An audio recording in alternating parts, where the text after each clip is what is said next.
Chapter 1. Political Theory, an Introduction. Human beings are unique in two respects: they possess reason and the ability to reflect on their actions. They also have the capacity to use language and communicate with each other.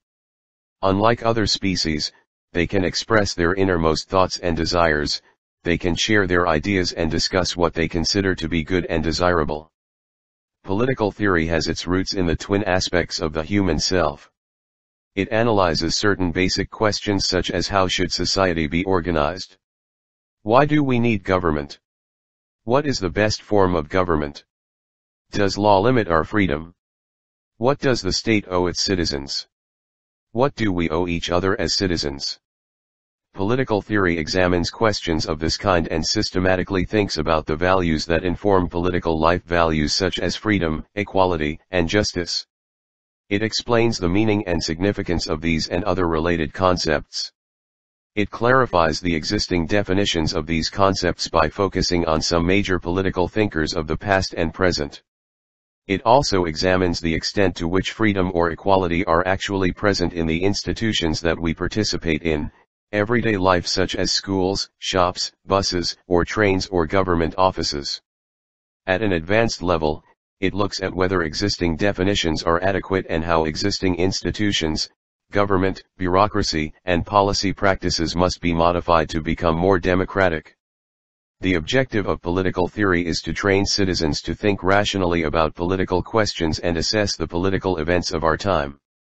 In this chapter, we will examine what is meant by politics and political theory and why we should study it. Let's debate. What is politics? 1.1 What is politics?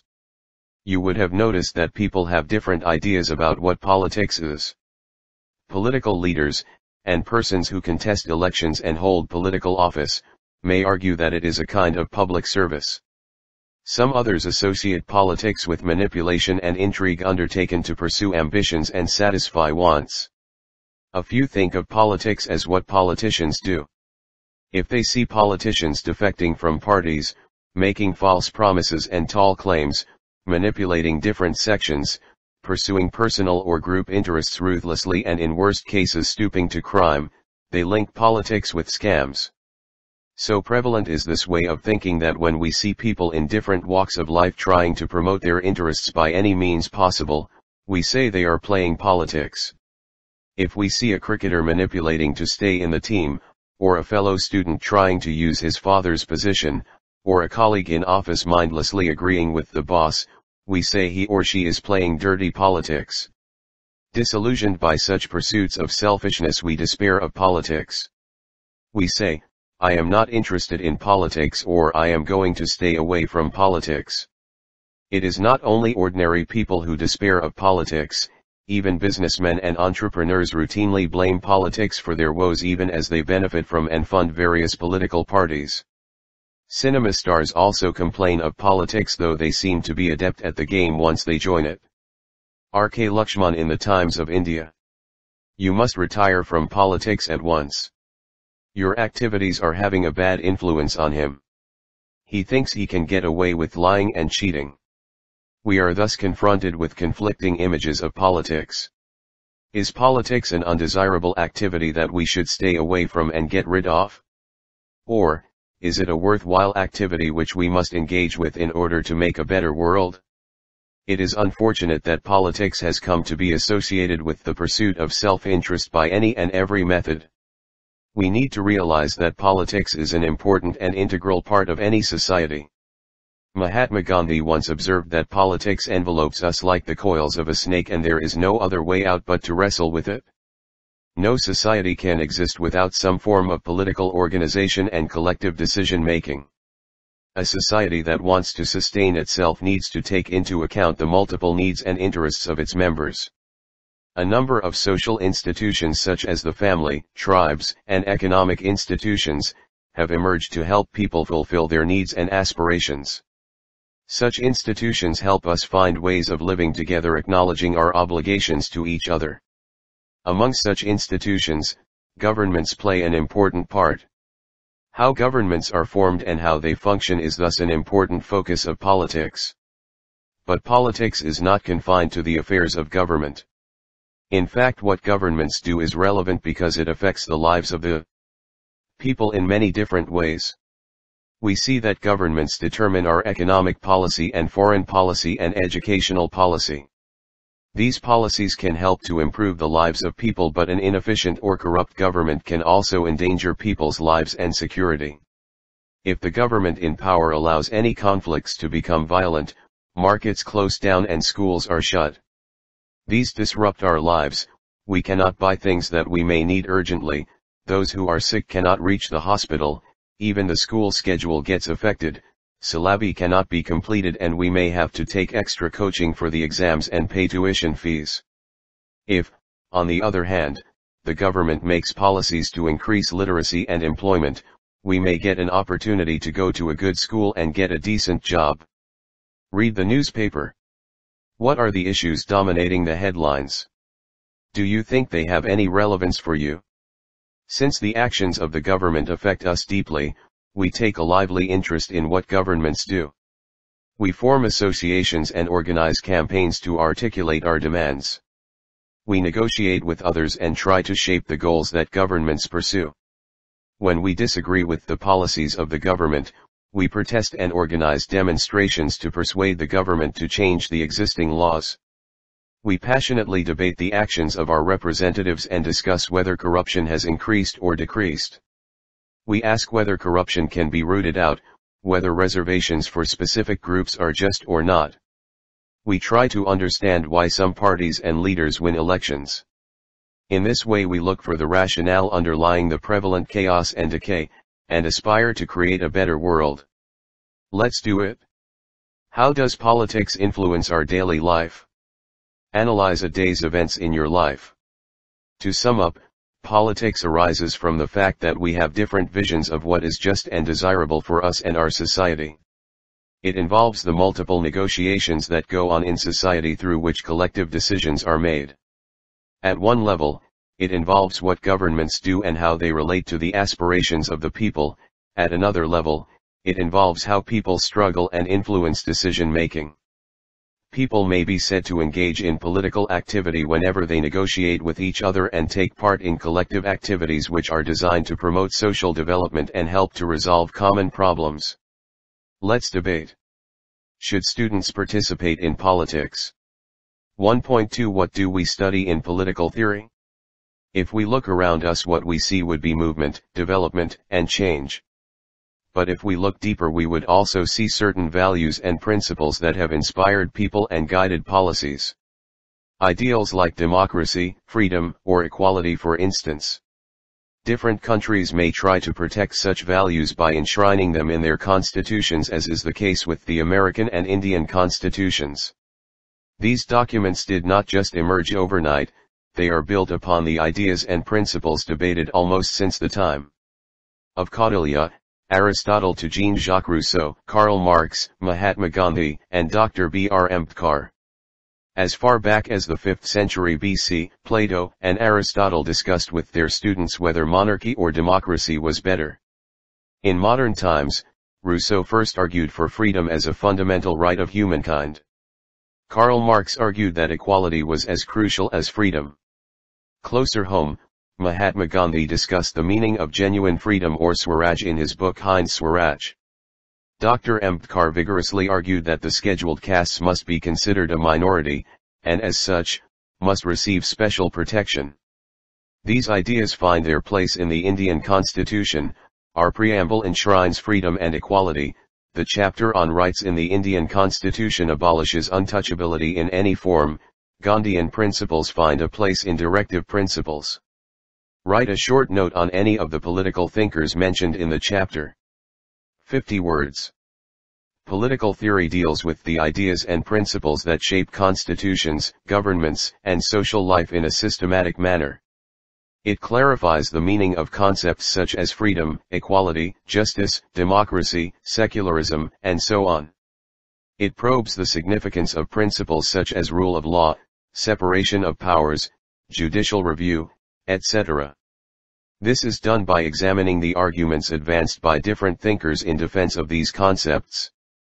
Though Rousseau or Marx or Gandhi did not become politicians, their ideas influenced generations of politicians everywhere. There are also contemporary thinkers who draw upon them to defend freedom or democracy in our own time. Besides examining arguments, political theorists also reflect upon our current political experiences and point out trends and possibilities for the future. Can you identify the political principle/value which is in application in each of the following statements/situations? A. I should be able to decide which subjects I want to study in school. B. The practice of untouchability has been abolished. C. All Indians are equal before law. D. Minorities can have their own schools and colleges. E. Foreigners who are visiting India cannot vote in Indian elections. F. There should be no censorship of media or films. G. Students should be consulted while planning the annual day functions. H. Everyone must join the Republic Day celebrations. But is all this relevant for us now? Have we not already achieved freedom and democracy? While India is free and independent, questions regarding freedom and equality have not ceased to crop up. This is because issues concerning freedom, equality, democracy, arise in many areas of social life and they are being implemented in different sectors at different paces. For instance, although equality may exist in the political sphere in the form of equal rights, it may not exist to the same extent in the economic or social spheres. People may enjoy equal political rights but still be discriminated against socially because of their caste or poverty. Some people may have a privileged place in society while others are deprived even of basic necessities. Some are able to achieve whatever goals they set for themselves while many are unable even to go to school so that they can have decent jobs in the future. For them, freedom is still a distant dream. Secondly, though freedom is guaranteed in our Constitution, we encounter new interpretations all the time. This is a bit like playing a game. As we play chess or cricket, we learn how to interpret the rules. In the process, we discover new and broader meanings of the game itself. Similarly, the fundamental rights guaranteed by our Constitution are continually being reinterpreted in response to new circumstances. For instance, the right to life has been interpreted by the courts to include the right to livelihood. The right to information has been granted through a new law. Societies frequently encounter new challenges which generate new interpretations. The fundamental rights guaranteed by our Constitution have been amended and expanded over time through judicial interpretations and government policies which are designed to address new problems. Thirdly, as our world changes, we may discover new dimensions of freedom as well as new threats to freedom. For instance, global communications technology is making it easier for activists to network with one another across the world for protecting tribal cultures or forests. But it also enables terrorists and criminals to network. Moreover, internet commerce is all set to increase in the future. This means that the information we give about ourselves online to buy goods or services must be protected. So even though netizens, citizens of the internet, do not like government control, they recognize that some form of regulation is necessary to safeguard individual security and privacy. As a result, questions are raised regarding how much freedom should be given to people using the net. For instance, should they be allowed to send unsolicited emails to strangers? Can you advertise your products in chat rooms? Should governments be allowed to read private emails to track down terrorists? How much regulation is justified and who should regulate, governments or some private regulators? Political theory has a lot to teach us about possible answers to these questions and is therefore very relevant. In ancient Greece, in the city of Athens, Socrates was described as the wisest man. He was known for questioning and challenging popularly held beliefs about society, religion, and politics. For this he was condemned to death by the rulers of Athens. His student Plato wrote extensively about the life and ideas of Socrates. In his book The Republic, he created the character Socrates and through him examined the question, what is justice? The book opens with a dialogue between Socrates and Cephalus. In the course of this dialogue, Cephalus and his friends come to recognize that their understanding of justice is inadequate and unacceptable. The important thing in this is that Socrates uses reason to reveal the limitations and inconsistencies in a given point of view. His adversaries eventually admit that the views they had held and lived by could not be sustained. 1.3 Putting political theory to practice. In this textbook, we confine ourselves to one aspect of political theory, that which deals with the origins, meaning and significance of political ideas that we are familiar with, such as freedom, equality, citizenship, justice, development, nationalism, secularism, and so on. When we begin a debate or argument on any topic, we usually ask, what does it mean, and how does it matter? Political theorists have asked what is freedom or equality and provided diverse definitions. Unlike in mathematics, where there can be one definition of a triangle or square, we encounter many definitions of equality or freedom or justice. Well said, Cephalus, I replied, but as concerning justice, what is it? To speak the truth and to pay your debts, no more than this? And even to this are there not exceptions? Suppose that a friend, when in his right mind, has deposited alms with me, and he asks for them when he is not in his right mind, ought I to give them back to him? You are quite right, he replied. But then, I said, speaking the truth and paying your debts is not a correct definition of justice. And instead of saying simply, as we did at first, that it is just to do good to our friends and harm to our enemies, we should further say, it is just to do good to our friends when they are good and harm to our enemies when they are evil? Yes, that appears to me to be the truth. This is because terms like equality concern our relationships with other human beings rather than with things. Human beings, unlike things, have opinions on issues like equality. And many opinions need to be understood and harmonized. How do we go about doing this? Let us begin with our common experience of equality in different places. You may have noticed that people often jump the queue in shops or doctors' waiting rooms or government offices. Sometimes, those who do so are told to get back in line and we feel glad. Sometimes, they get ahead and we feel cheated. We resent this because we all want equal opportunity to get goods and services for which we are paying. So when we reflect on our experience, we understand that equality means equal opportunity for all. At the same time, if there are separate counters for the old and disabled, we understand that such special treatment may be justified. Collect cartoons from various newspapers and magazines. What are the various issues that they are concerned with? Which political concept do they highlight? Let's do it. Do. But we also notice every day that many poor people cannot go to the shop or to a doctor because they have no money to pay for goods and services. Some of these people could be day laborers who are cutting stones or lugging bricks for long hours. If we are sensitive, we feel that it is not fair that in a society some members cannot even have their basic needs satisfied. We come to realize that equality must involve some kind of fairness so that people are not unduly exploited and disadvantaged by economic factors.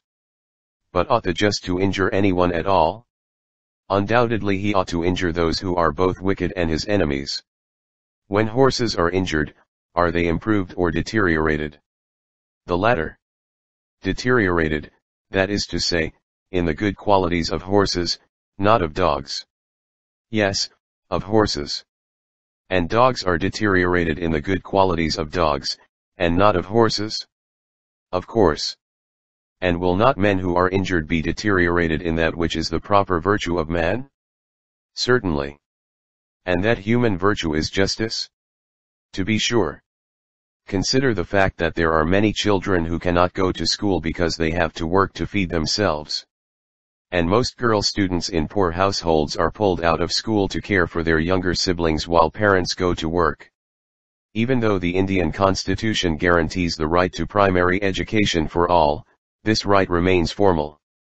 Again, we may feel that the government should do more for such children and their parents so that they are enabled to go to school.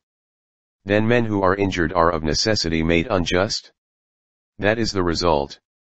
But can the musician by his art make men unmusical? Certainly not.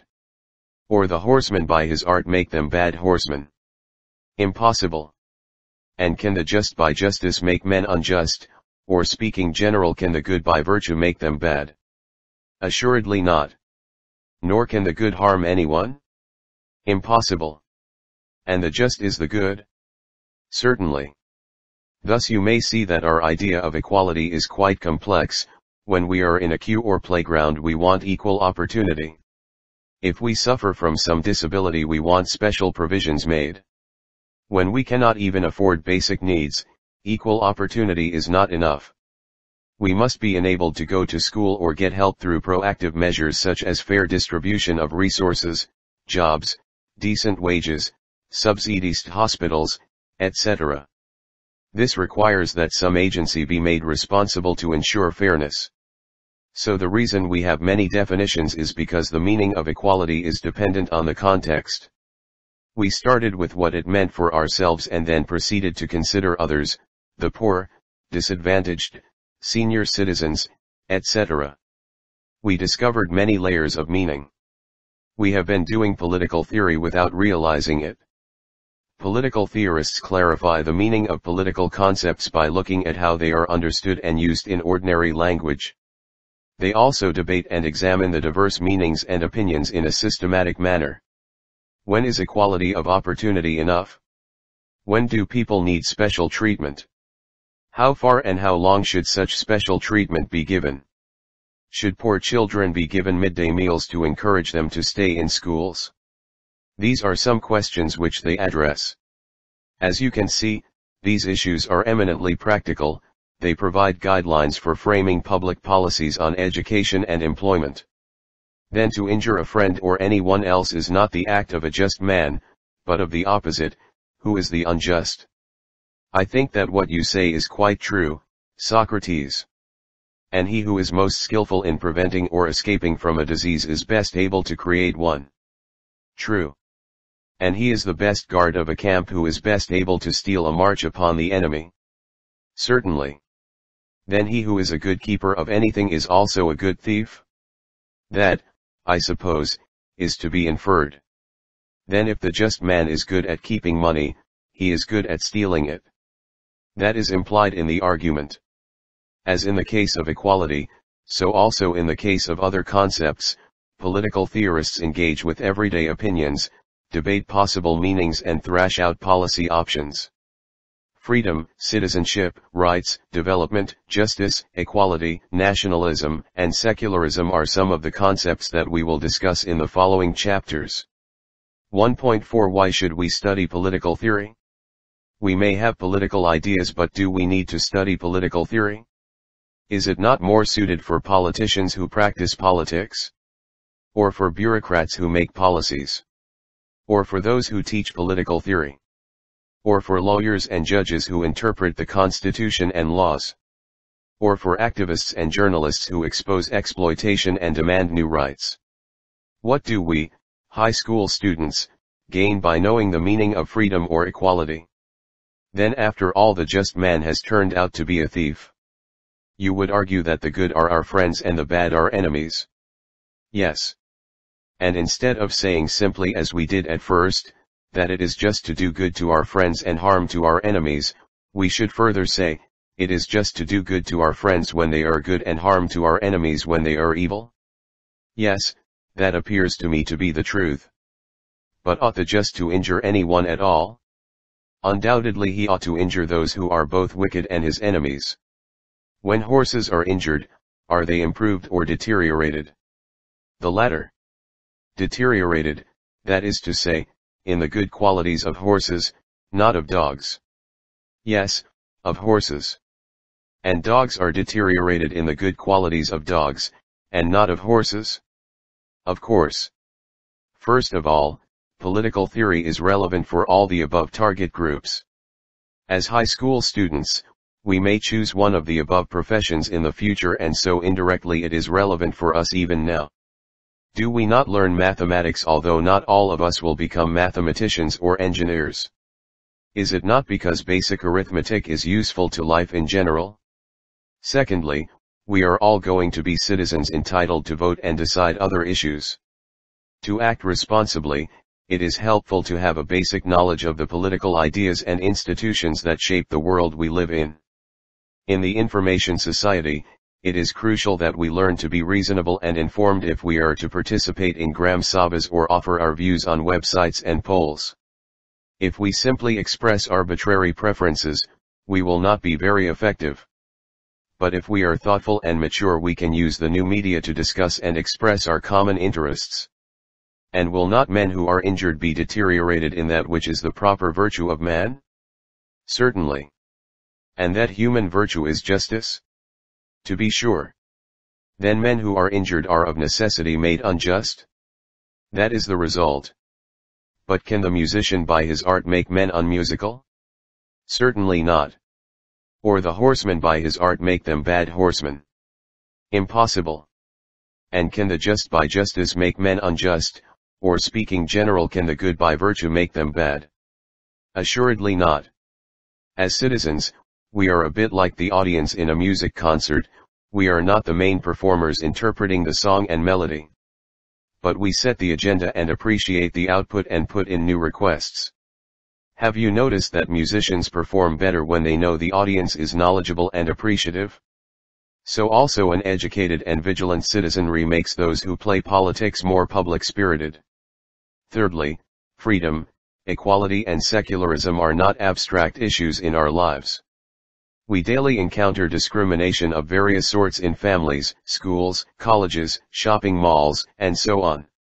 We ourselves have prejudices against people who are different from us, be they of a different caste or religion or gender or class. If we feel oppressed, we want it redressed, and if that is delayed, we feel violent revolution is justified. If we are privileged, we deny that there is any oppression, even as our maids and servants struggle for dignity. Sometimes, we even feel that our servants deserve the treatment they get. What political theory encourages us to do is examine our ideas and feelings about political things. Just by looking at them more carefully, we become moderate in our ideas and feelings. Nor can the good harm anyone? Impossible. And the just is the good? Certainly. Then to injure a friend or anyone else is not the act of a just man, but of the opposite, who is the unjust. I think that what you say is quite true, Socrates. Then if a man says that justice consists in the repayment of debts, and that good is the debt which a man owes to his friends, and evil the debt which he owes to his enemies, to say this is not wise, for it is not true, if, as has been clearly shown, the injuring of another can be in no case just. I agree with you, said Polemarchus. Finally, as students we enjoy debates and elocution competitions. We have opinions about what is right or wrong, just or unjust, but do not know whether they are reasonable or not. Only when we argue with others, we realize the need to defend them and seek out reasons and arguments. Political theory exposes us to systematic thinking on justice or equality so that we can polish our opinions and argue in an informed manner and for the sake of common interests. Such skills of debating rationally and communicating effectively are likely to be great assets in the global informational order. Exercises. 1. Which of the following statements are true/false about political theory? A. It discusses ideas that form the basis of political institutions. B. It explains the relationship between different religions. C. It explains the meanings of concepts like equality and freedom. D. It predicts the performance of political parties. 2. Politics is more than what politicians do. Do you agree with this statement? Give examples. 3. Vigilant citizens are a must for the successful working of a democracy. Comment. 4. In what ways is the study of political theory useful for us? Identify 4 ways in which political theory can be useful to us. 5. Do you think that a good/convincing argument can compel others to listen to you? 6. Do you think studying political theory is like studying mathematics? Give reasons for your answer.